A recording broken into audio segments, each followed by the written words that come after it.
Hey, insurance. This is Tony Cañas, Chief Motivational Officer at Insurance Nerds and PNC Client Advisor at the Jacobson Group. Today, I want to talk to you about a very serious issue.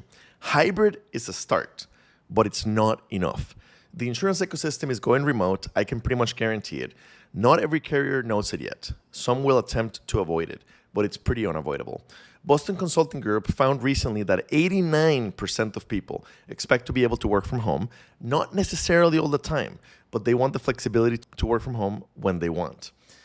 PwC found that 65% of employees are looking for a new job already, and 88% of executives are seeing higher turnover than normal. PwC also found that 41% of workers want to be 100% remote, and that number is growing fast. Among financial services firms, including insurance, they also found 83% are seeing more employee retention issues, and 49% of them plan to emphasize schedule and location flexibility in their hiring efforts.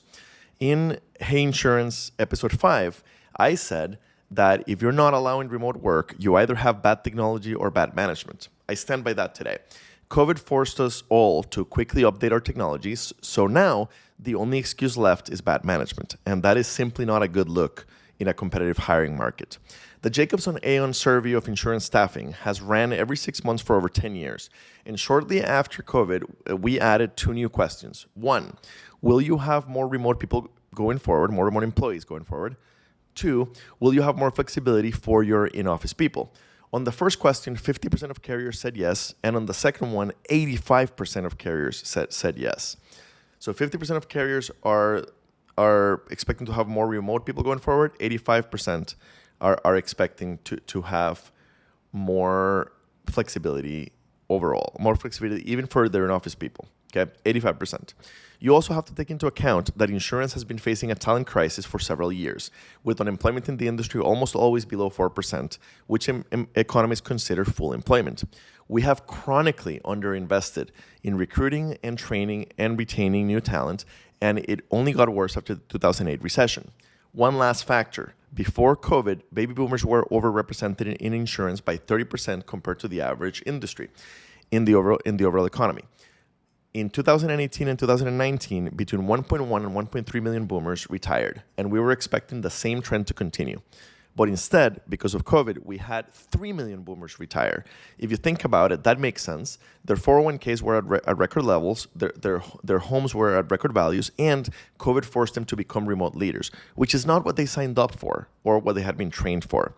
Almost 3 times as many as expected called it a day.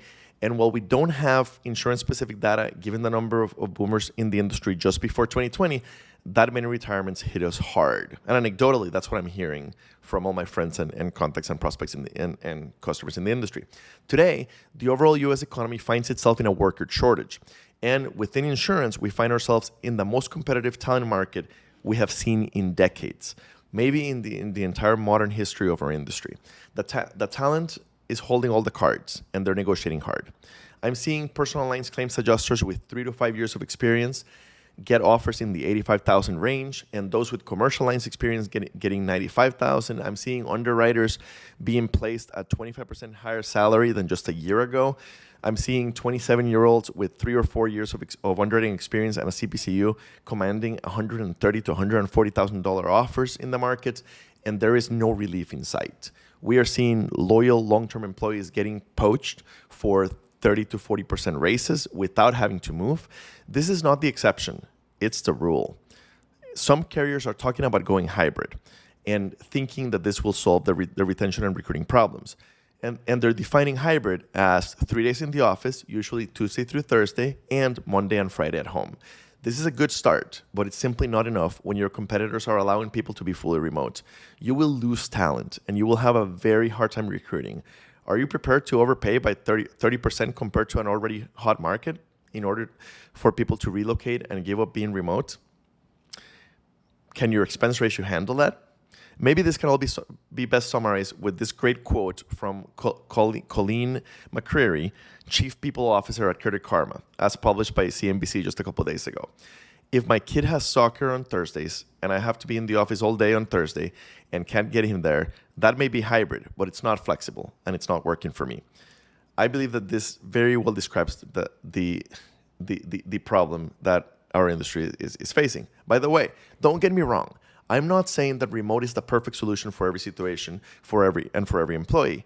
There are things like training and strategic planning that really benefit from in person, from being in person together. There's also employees that will choose to work from the office some days. I'm not suggesting that you close the office and go fully remote. What I'm suggesting is you give your people complete flexibility on whether and when they want to work from home and when they want to come into the office on any given day. If you can't trust them to be productive remotely, don't hire them. Your company might not know it yet, but the future of the insurance ecosystem is remote. Hybrid is a good start, but it's not enough. I have been digging into the academic literature on employee engagement and employee turnover for a different project, and I am blown away how much of the literature on employee engagement and retention is based on the concept of job embeddedness. And basically, job embeddedness comes down to how embedded are you in your job and in your community. Basically, historically in the States, many people have stuck to jobs that they were no longer in love with when they knew that there were other opportunities they could go to because they didn't want to move. They didn't want to give up their involvement in their communities, in their churches. They didn't want to give up living close to family. There's existing support networks. Well, they don't have to anymore. They don't have to anymore, especially in our industry. We have seen lots of people in our industry get offers 30 or 40% raises without having to move, and they're taking them even if they were happy at their other prior job. We are seeing entire teams.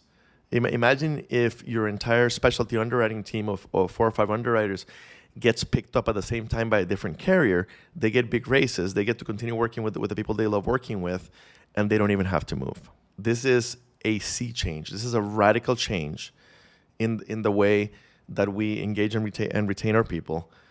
And even the academic literature doesn't yet know what the effect will be because so much of it is based on the pre-remote world. Thank you. I hope this was interesting and I hope this was helpful.